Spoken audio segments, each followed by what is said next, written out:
O guys, alas 3 na pod. So kinahanglan na po nato magunahon na kung sa itong lutuon nga para snack. So karong adlaw atong magluto ta og turon as usual. Kasi yan lang naman yung available dito.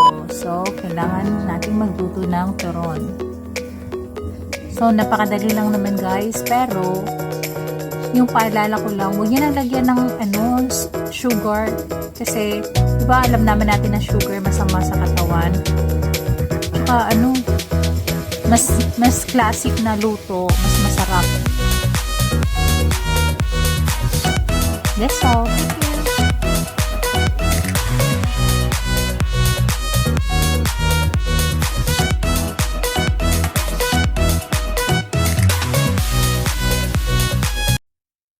Ito pala yung pinaglulutuan ko ng snacks palagi. 'Di ba?